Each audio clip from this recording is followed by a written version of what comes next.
Welcome to the deep dive. Okay, let's unpack this. Today, we're really looking at a fundamental question, aren't we? What does it actually mean to master yourself? Right. We're doing a deep dive into self-discipline, sometimes called temperance. And it's one of those virtues that, well, it gets a bad rap sometimes. Yeah. People think it's about deprivation, about saying no to everything fun. Exactly. But the sources we're looking at today, they paint a very different picture. They show it as maybe the main path to real freedom, to success, and yeah, even to genuine happiness. And what's really compelling, I think, is how it's framed, not as some kind of restriction, but as this amazing opportunity for self-mastery. Yeah.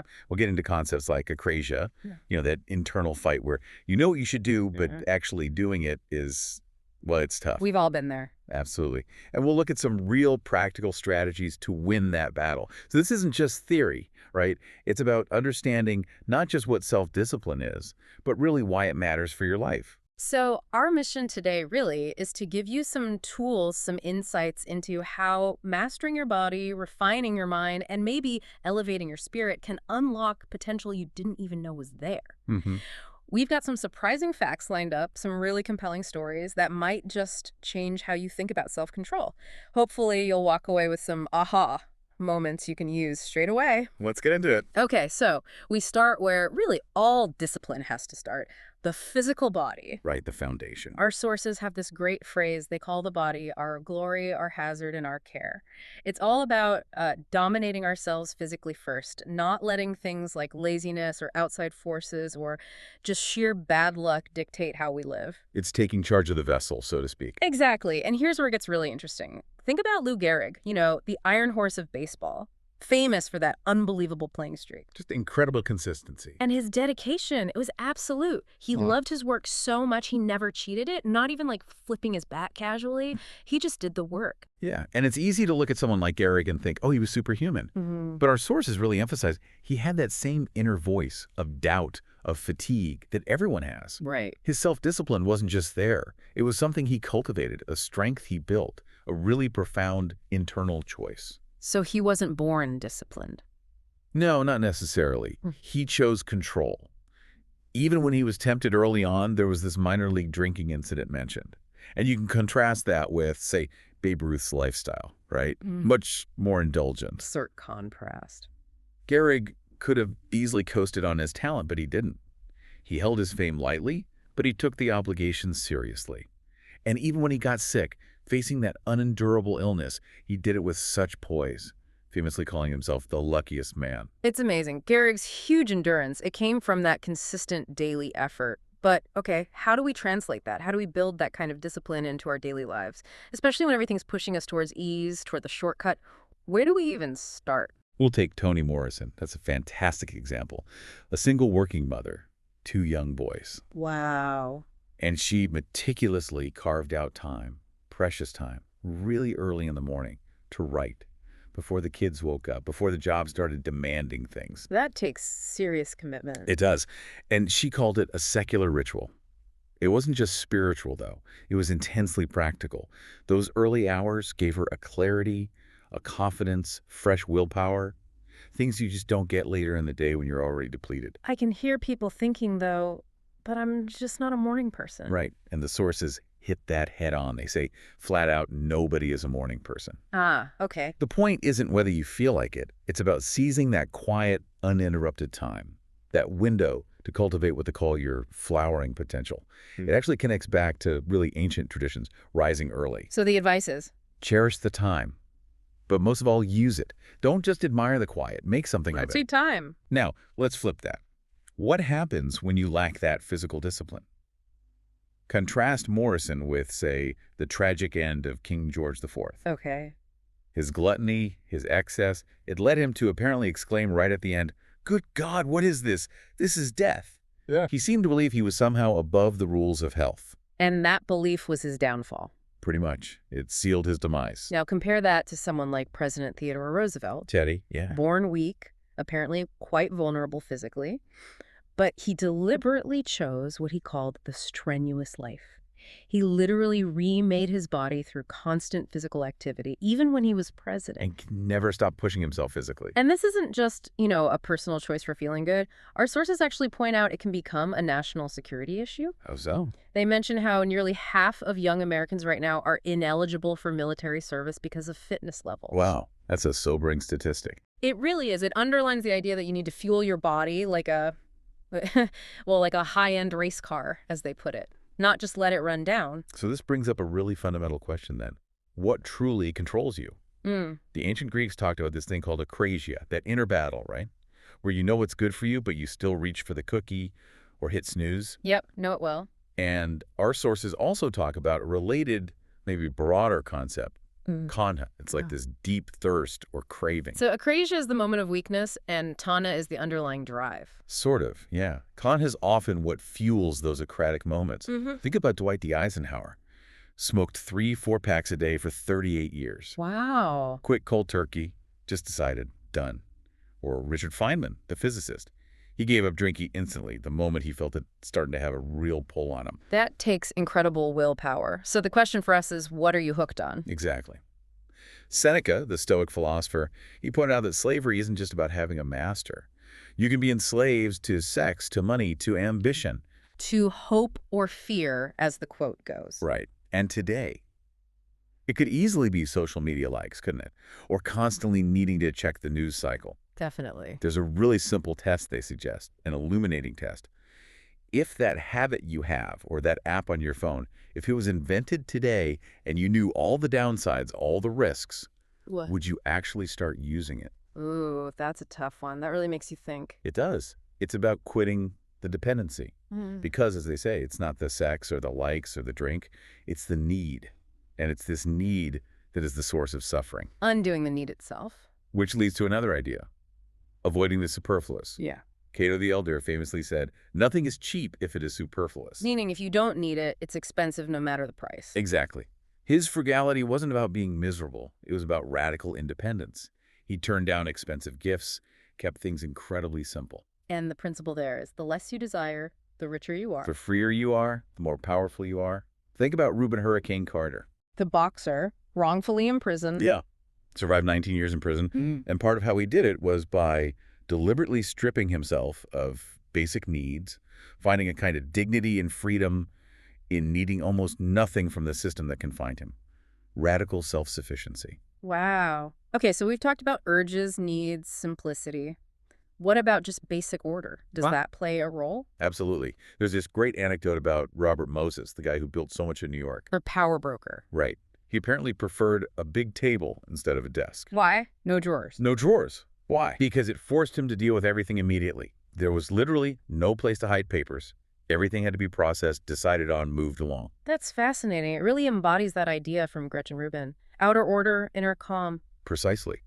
And Toni Morrison, back to her, she understood her ideal creative space. She knew what kind of order helped her work. Because, as the sources say, if you're comfortable with a messy desk, you'll become comfortable with sloppy work. It links to the Stoic idea of cosmiotes, orderliness, and even in cooking, right? Mise en place, everything in its place before you start. get organized first. Flaubert put it brilliantly. Be regular and orderly in your life so that you may be violent and original in your work. The order enables the creativity. Okay, so order matters. What about just showing up? Consistency. Thomas Edison, Yeah. obvious genius, right? Right. But he attributed his success less to flashes of brilliance and more to the compounding power of consistency. Just showing up, getting to work day after day. It wasn't about waiting for inspiration. No, it was about the grind. Yeah. And this next point, this really nails that idea of consistency, even in the small things. Right. John Wooden, legendary basketball coach. UCLA, yeah. His very first lesson to his players, championship players, was how to put on their socks correctly. Fox, seriously? Seriously, it sounds trivial, right? But his point was profound. We're fit to tackle the big problems only if we do the little things right first. Get the fundamentals right. Exactly.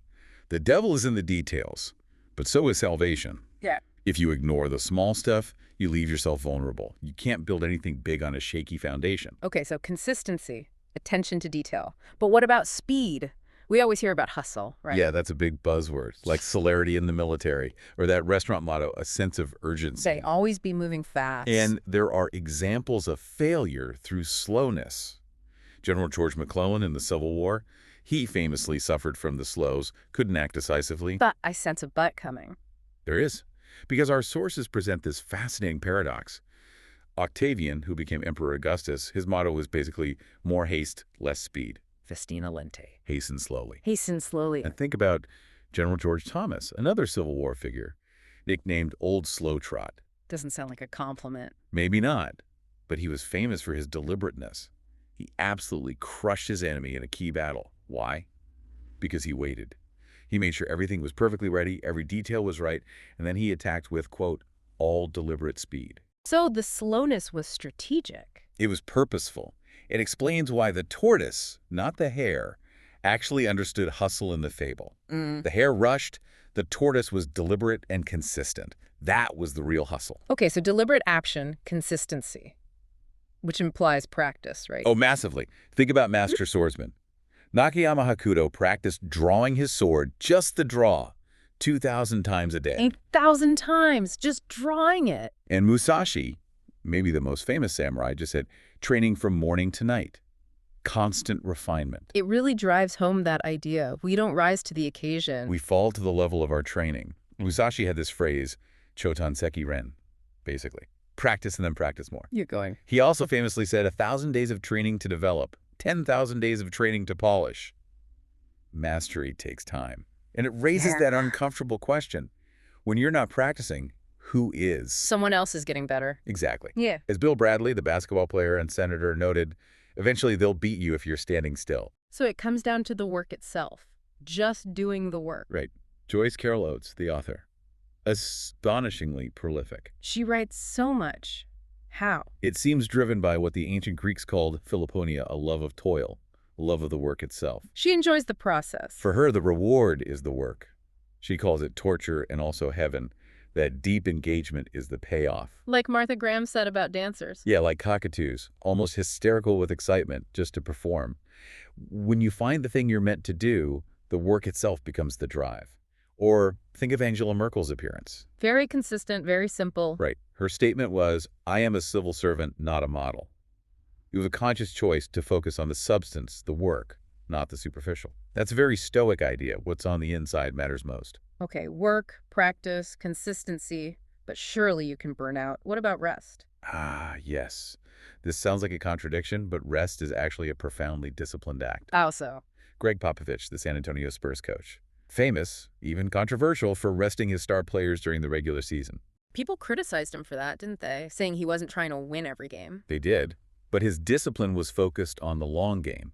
Rushing them allowed them to peak later in the playoffs. They won championships, and those players had remarkably long careers because of it. So the discipline was in not playing, in resting strategically. Exactly. And the contrast is really stark.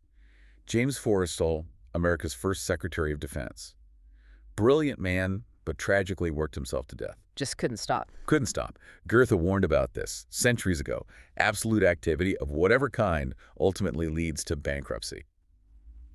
Even Lou Gehrig, Mr. Iron Horse himself, knew when to take himself out of the lineup or accept a rain delay as needed rest. Recovery is essential for lasting performance. Which ties into sleep, doesn't it? Absolutely. The story of Floyd Patterson before his title fight is amazing. The boxer. Yeah. The night before fighting Archie Moore for the heavyweight title, he slept for 11 and a half hours. Wow, before a huge fight. And then he took a 3-hour nap after the weigh-in and another nap before the fight itself. Then he went out and knocked out the champion, who was apparently exhausted. So sleep was his secret weapon. You could say that. Yeah. And while it might not feel like discipline, prioritizing sleep absolutely is. The armed forces even call it sleep discipline. Sleep discipline, okay.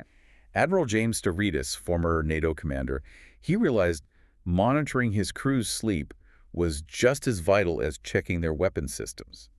Because, as the sources state clearly, our moments of peak performance rarely come when we are exhausted. And that ties back to the morning person thing too, right? Exactly. If you say, I'm not a morning person, the Yeah. sources suggest it's almost certainly because we have been an irresponsible or undisciplined evening person.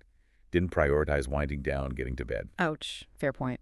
The simple truth is, sleep begets sleep. It's foundational, Yeah. an active character that enables all the other good decisions. Okay, so rest, sleep. But discipline also involves pushing through hardship, right? Endurance. Absolutely. Think of Ernest Shackleton's endurance expedition. Incredible story. Ship crushed by ice, stranded. Literally stranded on this uninhabitable island in the Antarctic. And yet, he brought every single man back alive. Wow. Pure perseverance. His family motto, fittingly, was Fortitude Invincimus. By endurance we conquer. By endurance we conquer. It means cultivating what the Germans call Sitzfleisch, literally sitting flesh, the ability to just plant your butt in the chair and keep going until the job is done. Stick-to-itiveness. Right. Or being an old iron ass, like many great military leaders were called. Think of FDR. Roosevelt, yeah. Paralyzed by polio. Spent 7 grueling years in painful physical therapy. He refused to let his body tell him who was boss. He endured it. He endured it. Churchill's famous speech, never give in, never give in, never, never, never, never. That's the same spirit. You need karteria, the Greek word for steadfast endurance, perseverance. Because life will throw hard things at you. Okay. So, mastering the body is foundational. Endurance, rest, order, consistency. But that's only part of the picture, isn't it? Right. Because you can master your body, be incredibly physically disciplined, but still be a total mess everywhere else. History's full of examples of that. Talented people who just couldn't manage their inner lives. Exactly. There's a great observation about FDR, actually. Someone said he had maybe a second-class intellect, but combined it with a first-class temperament. And that temperament, that inner control, was key to his greatness. So now we're moving into the mind, the emotions, the inner domain. Precisely. And a fascinating example here is Queen Elizabeth II. Longest reigning British monarch. Right. She reigned, but she didn't rule in a political sense. But she held what our sources call, with perfect grace, a unique and terrible job for nearly 7 decades. 70 years is astonishing. Think about the numbers. She worked basically every day, they call it game day, for 25,000 days, traveled millions of miles, met millions of people, and apparently she only fell asleep once in public. Once. During a lecture about magnets, of all things. Huh. Must have been some lecture. But seriously, that level of sustained composure is incredible. She really embodied that keep calm and carry on spirit. She faced riots, a gunman firing blanks at her during a parade, even an intruder in her actual bedroom. I remember that. And she handled it all with remarkable poise. Barely a flinch, outwardly. And it wasn't just passive composure, was it? She had that quiet brilliance. Absolutely. She Yeah. read every single government dispatch in those famous red boxes. Yeah. Noticed tiny details others missed. And she wasn't stuck in the past either. She embraced change. Famously said, if things are going to stay the same, then things are going to have to change. That's insightful, adapting to preserve the core. Right. And she even, as you mentioned earlier, disciplined herself to pay taxes, which was not required of the monarch before her. It was all part of her moderation in all things. That's how she thrived, even with immense privilege. How did she handle criticism? That must have been constant. That's a great question, and the sources highlight this. After 1992, which she called her annus horribilis, her horrible year. Yeah, with the castle fire and marital splits. Exactly. After all that, she publicly stated, criticism is good for people and institutions. She actually listened to legitimate feedback. Apparently, she even subtly shifted her accent over the decades to sound a bit more like the general public. Really? I didn't know that. Yeah, the point being, no one lasts long in the public eye if they're terrified of change or can't handle constructive feedback. That takes real inner discipline. So that poise, that ability to handle pressure and feedback, where does that come from? How do you cultivate that mental clarity? Well, George Washington is another key example here. He consciously adopted a mantra for life, drawing from the Stoics. Yeah. Approach everything in the calm light of mild philosophy. Mild philosophy, I like that. And he applied it constantly. To generals who were slandering him, to immense personal tragedy, even when facing a mob of his own soldiers threatening mutiny, he sought that calm perspective. But he wasn't naturally calm, was he? I thought he had a fierce temper. He did. Gilbert Stuart, the painter who did his famous portrait, saw that. He described Washington's underlying nature as fierce, determined, and intense. But, Stuart noted, judgment and great self-command always managed to subsume those thunderous passions. He learned to control it. Exactly. So the lesson for us, right, there's always that gap, that space between stimulus, what happens to you, and your response. Viktor Frankl talked about that He space. did. And the question is, will you use that space to engage what Daniel Kahneman calls thinking slow? To examine, wait for more info, gain perspective, or will you just react thinking fast, often driven by harmful instincts? The choice is crucial. Right? Don't let fear decide, don't let anger decide, don't let prejudice decide. Let your temperament, your practiced calm judgment take over. Okay, calm judgment. But the world throws so much at us. How do you maintain focus? How do you keep the main thing the main thing? Booker T. Washington provides a masterclass here. Running the Tuskegee Institute, constantly lobbying, fundraising. Yeah. He had immense demands on his time. Must have been pulled in a million directions. And his key discipline, learning to say no. He wrote, "The number of people who stand ready to consume one's time to no purpose is almost countless." That sounds familiar. Doesn't it? John Steinbeck, the author, wondered the same thing. How do people do really good, sustained work and still juggle everything else? And the answer was? They don't. You can't do it all. Every single time you say yes to something, you are automatically saying no to something else. That's a hard truth. It is. If you say yes to their thing, their request, their meeting, you might be robbing time and energy from yourselves, your family, your most important work, your main thing. And nobody forces you to say yes. Nobody forces you to reply to every email instantly or go to every meeting or event. Sandra Day O'Connor, first woman on the Supreme Court, was apparently famous for her very direct, simple no. No ambiguity. None. And General James Mattis, when he was Secretary of Defense, his staff kept wanting him to go on Sunday talk shows. He finally told them, this is a direct quote again, "I've killed people for a living. If you call me again, I'm going to send you to Afghanistan. Are we clear?" Wow. Message received, I imagine. I think so. The point, however harsh, is clear. No one can achieve their main thing without the discipline to make it the main thing. Saying no is crucial. Okay, saying no creates space, but then you need to use that space effectively. You need focus. Deep focus. Mm-hmm. Ludwig van Beethoven experienced something he called raptus. Raptus, like rapture. Kind of. It was this trance-like flow state. He'd get completely lost in a musical idea, ignoring absolutely everything else: food, sleep, people. Sounds a bit like indulgence, though. You might think so, but the sources argue it required immense self-control and focus. It was a discipline to shut out all distractions and pour everything into that one thing. And in today's world, with notifications and endless pings, focus is a genuine superpower. The Stoics called it the ability to concentrate every minute like a Roman. Very intense. In yoga, it's ekagrite, one-pointed concentration. Like Steve Jobs constantly asking his team. Exactly. Joni Huff recalled Jobs always asking, "How many things have you said no to?" Focus means elimination. As Epictetus, another Stoic, warned, saying, "I'll get serious tomorrow," often just means today I'll be shameless, immature, and base. You delay the focus, you delay the progress. So focus requires saying no, requires concentration. Does it also require patience, letting things develop? Definitely. Joyce Carol Oates, again, despite being incredibly prolific, she almost never publishes a first draft right away. Even though she writes so much. Yeah. After she finishes the draft, she puts it away in a drawer. Sometimes for a year or more. Why? To get perspective. Yeah. To see it fresh later.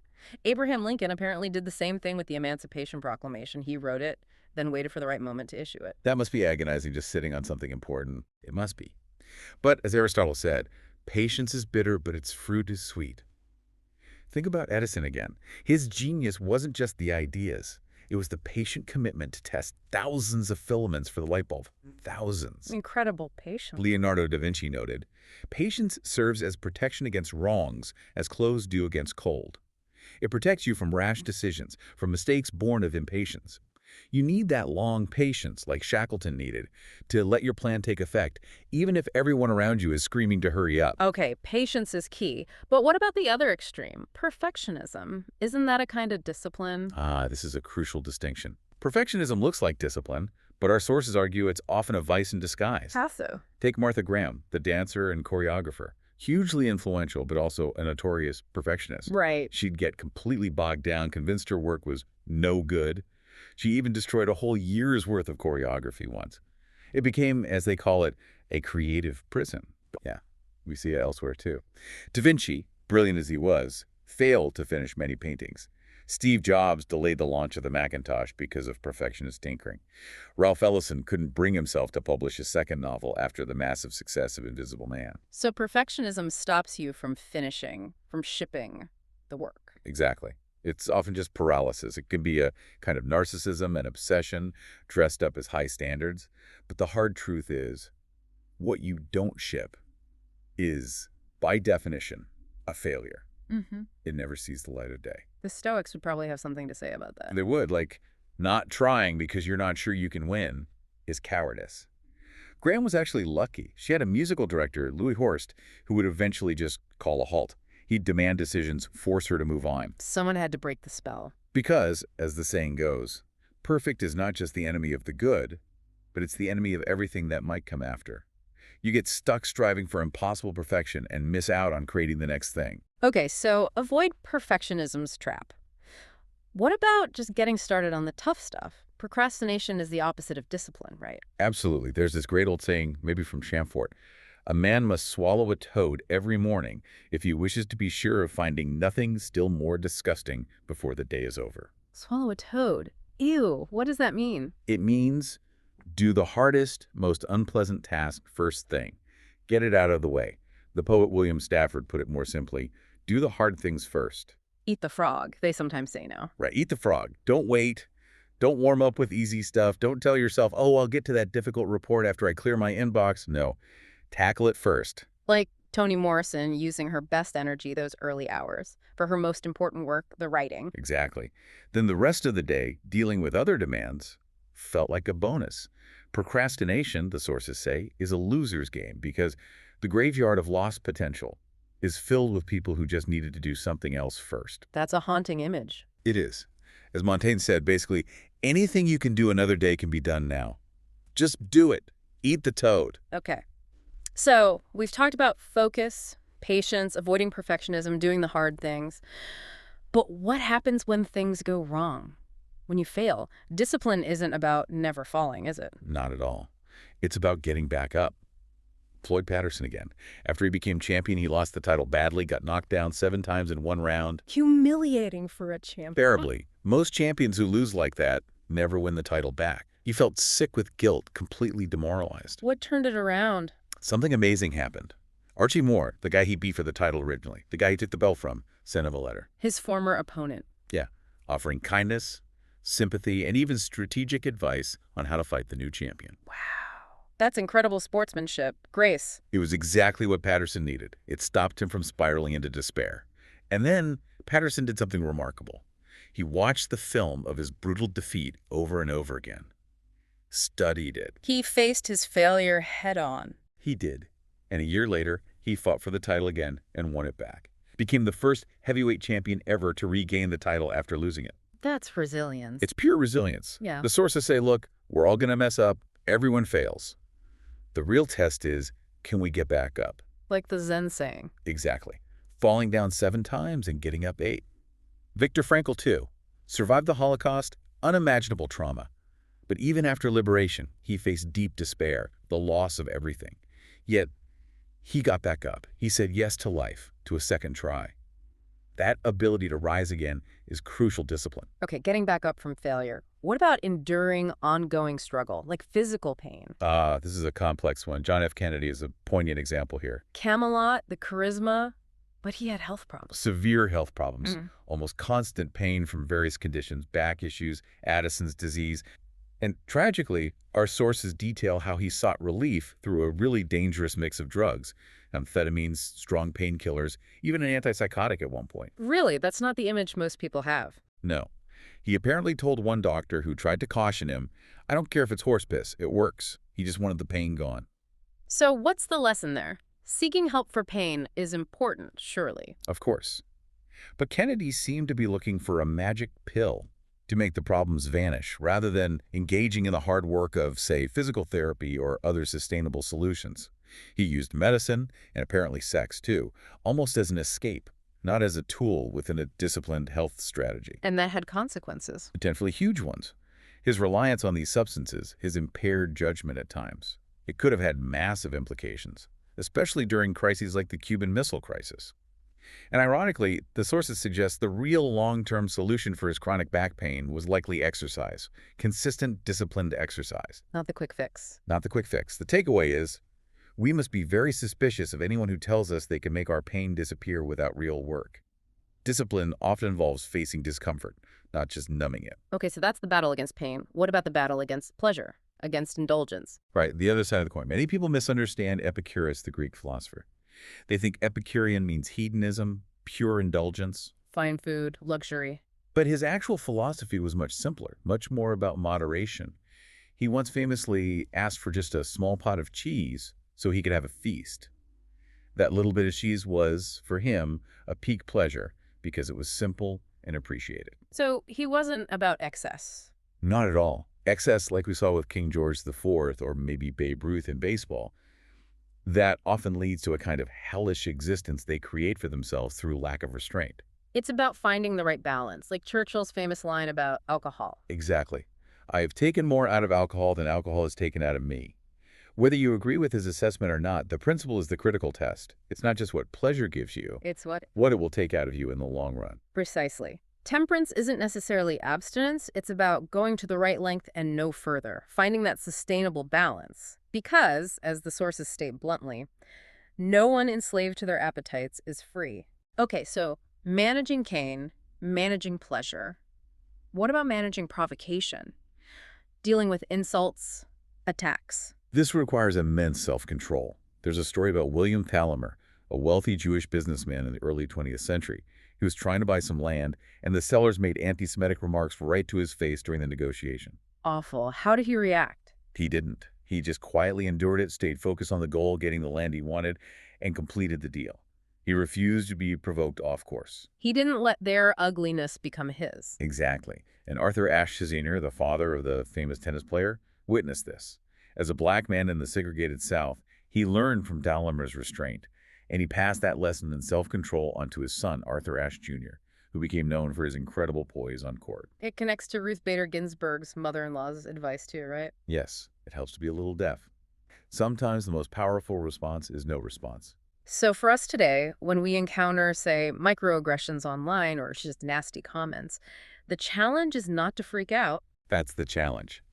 Someone else's lack of self-control is not a justification for abandoning our own. It's so easy to get dragged down, to react in kind. But if you stop to fight every little battle, As Lincoln said, you might as well admit defeat right now. You have your own work to do, your own goals, and often they want you to get upset. Don't give them the satisfaction or the power to derail you. okay, don't react to provocation. What about controlling our own strong emotions? Passion, anger, desire. Ah, the passions. The ancients saw these as really dangerous. There's a story about Sam Cassell, the basketball player. I remember him. Hit a huge clutch shot in a critical playoff game. Then he did this celebratory big balls dance. Oh, yeah, I remember that. And in doing the dance, he actually injured his hip, took him out of the series, and his team ended up losing. His unrestrained passion, his celebratory impulse, literally cost them a shot at the championship. Oh, passion blinding judgment. Exactly. Passion carries us away. And the sources point to countless examples. Powerful people whose careers implode because of sex scandals described as a mild madness, or leaders consumed by anger.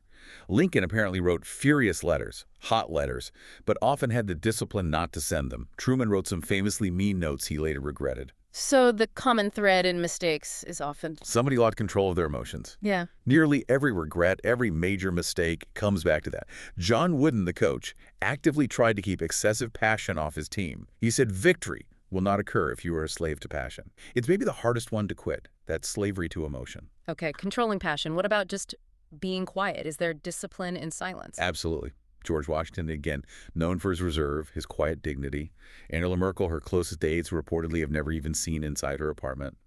There's a discipline in not speaking, not needing to fill every silence, not always offering an opinion. Less is more. Sometimes, yes. Remember Joni Ive saying Steve Jobs always asked, "How many things have you said no to?" That applies to words, too. Saying no to pointless arguments, to unnecessary commentary. Gino's line, 2 ears, 1 mouth. Use them in proportion. Angela Merkel, again, used very few adjectives in her speeches, very plain language. But because she spoke carefully and deliberately when she did speak, people listened intently. Cato, the Stoic, aimed to speak only when he was certain his words weren't better left unsaid. So the idea is, Let the words you speak carry extra weight precisely because they are rare. Choose your moments, choose your words. That's discipline too. okay, we've covered mastering the body, mastering the mind and emotions. But you mentioned a third level, something beyond that. Yes, what our sources call the magisterial level. Hmm. This is rarer, more transcendent. It's about combining the discipline of body and mind, especially in public life, under pressure, finding stillness in chaos and finding the capacity not just to endure, but to give more. The highest level, like the philosopher kings. Exactly. Think of the Roman emperors again. Hadrian chose Antoninus Pius as his successor, but reportedly saw him mainly as a placeholder for the much younger Marcus Aurelius. Just keeping the seat warm. Right. But Antony then proceeded to give an absolute masterclass in temperate leadership. Never put himself first, avoided unnecessary conflict, supposedly never shed a drop of Roman blood needlessly.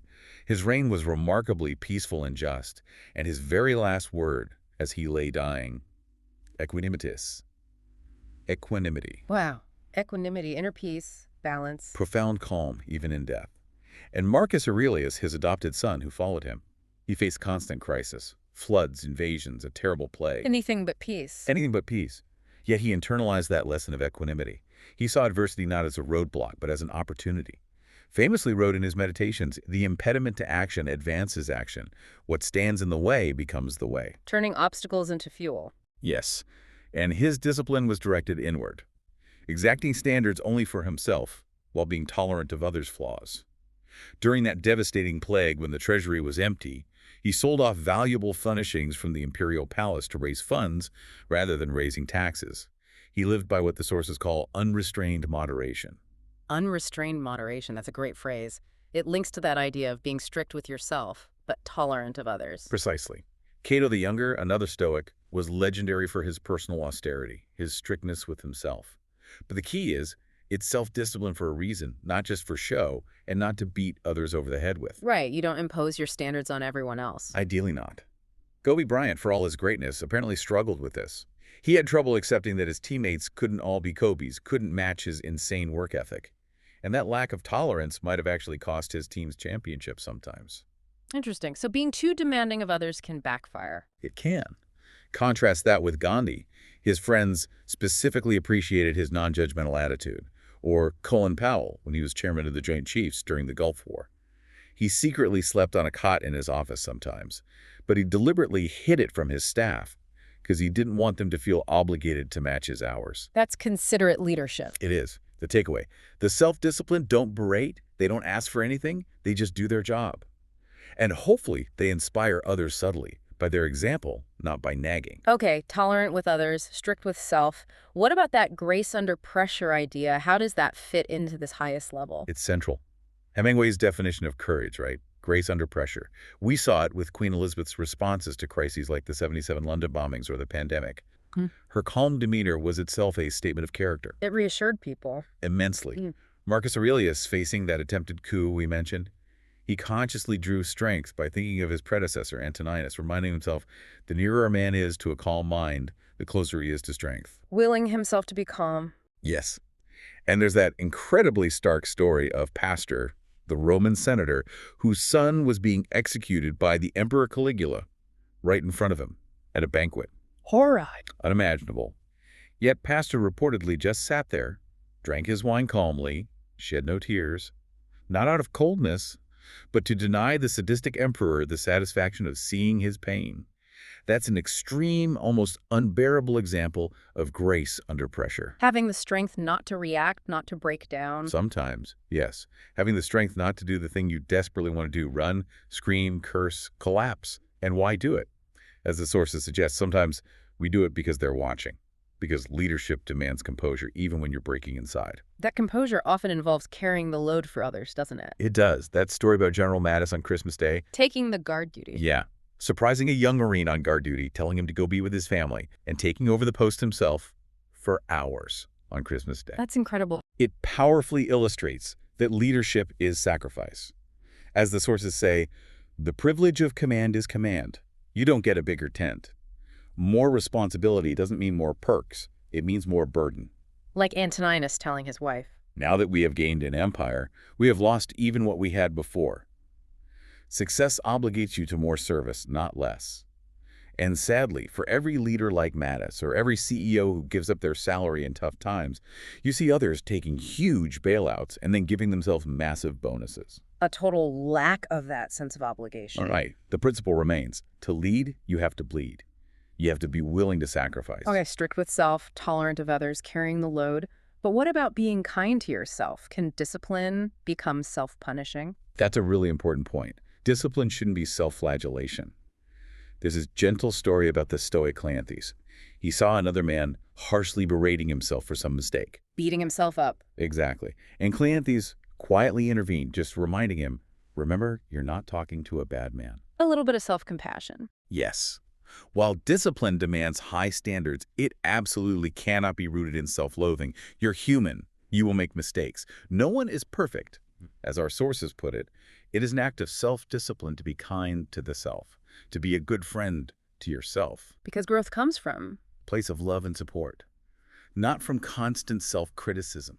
Don't beat yourself up, build yourself up. That kindness is part of sustainable discipline. That makes sense. Okay, another aspect of this magisterial level seems really counterintuitive. Giving power away. This is perhaps the rarest, most difficult form of temperance. George Washington, again, after winning the Revolutionary War, defeating the British, he had immense power. He could have arguably become a king or dictator. People expected him to. Many did. Instead, he famously went before Congress and resigned his commission, voluntarily relinquished absolute power. King George III back in England reportedly said, if he does that, he will be the greatest man in the world. Because it was so unexpected, so selfless. Exactly. Contrast that with someone like Dov Cherney, the founder of American Apparel. He clung desperately to control, even as his company was failing, ultimately destroying it, rather than share power or step aside. She couldn't let go. Couldn't let it go. Washington, inspired by the Roman ideal of Cincinnatus, who returned to his farm after saving Rome, just went home to Mount Vernon. He only reluctantly came back to serve 2 terms as president, establishing that crucial norm of limited power. Churchill, similarly, declined a dukedom after World War II, wanting to remain simply Winston Churchill. So the ultimate discipline is letting go of power and status. It's a profound form. It shows that greatness isn't what you have, it's who you choose to become, or who you choose to remain, even when offered more. What about turning the other cheek? That I- seems like an almost superhuman level of discipline. It really is. The story of Martin Luther King Jr. is staggering. On stage once, a white man brutally attacked him, started beating him savagely. So public. Yes. And King's response?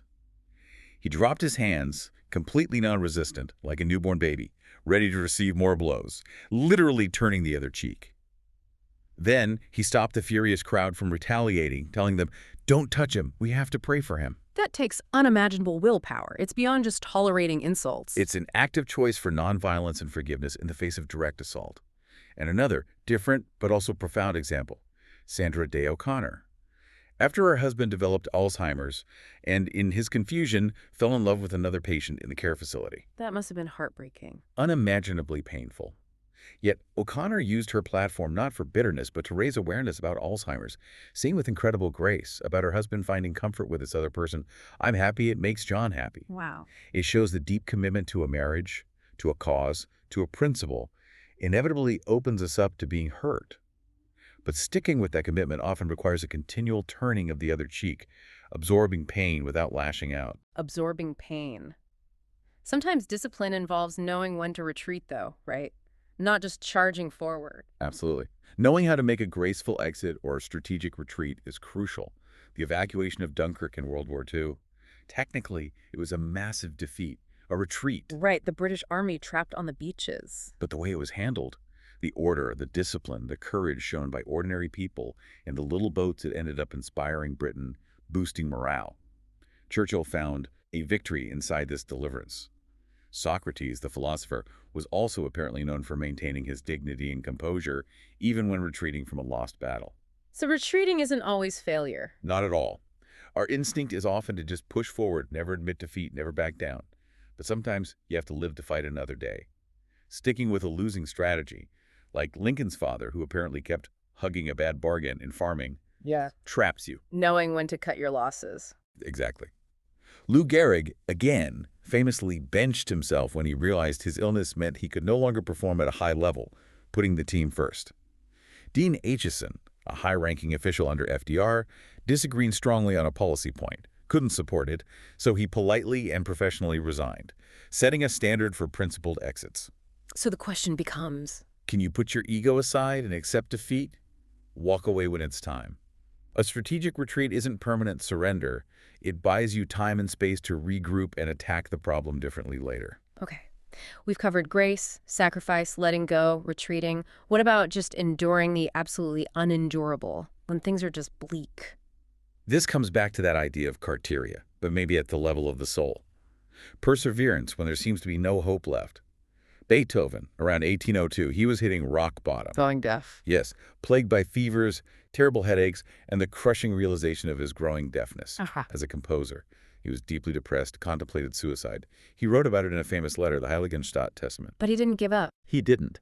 He wrote, "It was only my art that held me back. I hope my determination will remain firm to endure." He found a reason to keep going, rooted in his purpose. That's the perseverance of the soul. It is. Life isn't fair. It will demand strength beyond just physical toughness or mental tricks. Think of Lou Gehrig again, admired for his quiet, uncomplaining suffering. James Stockdale, the POW, tortured for years in Vietnam, refusing to break, finding strength in Stoic philosophy. And Frank, Stephen Hawking. Marcus Aurelius facing plague and war. All these people endured unimaginable pain, loss, adversity. And yet, they proved themselves greater than the adversity that befell them. They kept going. The message is powerful. So can you. Wow. So endurance of the soul. That brings us towards the ultimate aim, doesn't it? What is all this discipline for? Right. Is it for ambition, like Pompey the Great, always striving for more power, more glory? Or is it for something deeper? Marcus Aurelius aimed for perfection of character. To live your last day, every day, without frenzy or sloth or pretense. Living each day well, as if it were your last. Exactly. And what's truly illuminating here, the core message from our sources, is that self-discipline has never been about punishment or deprivation. That's the misunderstanding we started with. Right. Instead, it is about becoming the best that you are capable of becoming. The battle isn't against external enemies. It's against your own limiting urges, your own flaws, your own potential for laziness or distraction. Becoming your best self. Yes. And it's not just about individual achievement. Think about Monty Williams, the coach of the Phoenix Suns basketball team. They lost the NBA Finals to the Milwaukee Bucks. A crushing defeat. Must have been devastating. Absolutely. But shortly after the loss, Williams walked into the Bucks locker room amidst their celebration to congratulate them personally. And he told them, "You guys made me a better coach. You made us a better team." That's incredible class. True sportsmanship. It's more than sportsmanship. That right there is what be best truly means. Using even defeat as fuel for growth, acknowledging the opponent's role in your own improvement. That's profound discipline and character. Okay, be your best. But does that mean being rigid? Sticking to one path? No, quite the opposite, actually. Mm. Flexibility turns out to be a key strength. Yeah. Musashi, the swordsman, despite his intense focus on swordsmanship, he consciously broke free from rigidity later in life. He studied ink painting, sculpture, poetry. He even famously won a duel using just a carved wooden oar instead of a sword. He chose formlessness, adaptability. Interesting. Being adaptable even within discipline. Exactly. Think of Tom Brady in the NFL. Yes, incredible work ethic, discipline. Mm. But his remarkable longevity also came from what the sources call pliability. He constantly adapted to new rules, new teammates, new coaches, new cities. He didn't get stuck in his ways. No. Churchill, too. He venerated tradition but ridiculed convention. He respected the past but wasn't trapped by it. Queen Elizabeth constantly subtly adapted to the changing times over her long reign. So rigidity is weakness. In the long run, yes. As Muhammad Ali's trainer, Angelo Dundee, supposedly warned him once, "An oak tree stands tall too, but you have to bend and sway or be knocked down. Oak makes good coffins too." Rigidity is a fragility. True strength requires flexibility. Bend and sway. I like that. Okay, one last aspect of this highest level. Staying grounded amidst success, not letting it change you, or at least not for the worse. This is crucial. Angela Merkel again. On the night the Berlin Wall fell, a moment of immense historical triumph for Germany. What did she do? Apparently she went out, had one beer with friends, and then just went home at a reasonable hour. No wild celebration. Just quiet acknowledgement. Even as chancellor, one of those powerful people in the world, she lived in the same modest rent-controlled apartment she'd had for years. Bought her own groceries at the local supermarket. Unchanged by power. Seemingly. or Queen Elizabeth after Prince Philip's funeral during COVID restrictions. The pictures were striking her sitting completely alone in the chapel pew. She could have easily bent the rules, allowed more family around her for comfort, but she didn't. She sat alone to uphold the same safety protocols required of all other Britons mourning loved ones at that time. Leading by example, even in grief. Precisely. At the peak of success or power, external rules and constraints often fall away. That's when internal self-discipline becomes absolutely paramount. Can you still hold yourself to the same standards? The challenge is too. Concentrate your mind on what counts. You will not be inflated by the changes in your fortune. You will show that success has not changed you, except that it has made you better. That's the ideal. Okay, so we've journeyed from the body through the mind to the soul. Where does this leave us? What's the ultimate connection here? Well, we started our dive mentioning Goethe, and our sources bring him back with a correction. Goethe originally wrote, "In the beginning was the word," but later he corrected himself. "In the beginning was the deed." Actions speak louder than words. Ultimately, yes. Words don't matter nearly as much as what you do. And this is where it all comes together, I think. Self-discipline, temperance. Hmm. It isn't just one virtue alongside others like courage or justice or wisdom. It's something more fundamental. It's arguably the enabling virtue. It's the foundation that makes all the other virtues possible. You can't be truly courageous without the discipline to overcome fear. You can't be truly just without the discipline to control bias or greed. You can't be wise without the discipline to seek truth and manage your impulses. It underpins everything else. It really does. The American founders understood this deeply. They believed that a self-governing republic, sustained freedom, was basically impossible without widespread private restraint, without citizens capable of governing themselves first. Individual discipline enables collective freedom. That was the idea. Lincoln captured it powerfully at Gettysburg. He said, essentially, the world won't remember what we say here, but it can never forget what they did here, the deeds, the sacrifice, the discipline shown in action. At the end of the day, it's that constant conscious choice for discipline, day in and day out, that determines our character and our destiny. Wow. Okay, so reflecting on this entire deep dive, what's the fundamental takeaway, if you boil it all down? I think it comes back to reframing what self-discipline actually is. It's not about denying yourself, punishing yourself, making yourself miserable. So it's about freeing yourself. Exactly. It's liberation. It's that conscious, intentional choice to conquer the impulses of your body, to sharpen and focus your mind, and ultimately to elevate your spirit, to become the person you're capable of being. And it's not easy. No. And our sources acknowledge that. They encourage us. Love the discipline you know and let it support you. Find the practices that resonate with you. The path to anything great is hard. It's supposed to be. That difficulty is what gives it meaning, and it's why not everyone achieves it. The difficulty filters people out, in a way. It does. And it's okay. It's actually good that it challenges you, that it breaks your heart sometimes, kicks your ass, messes with your head.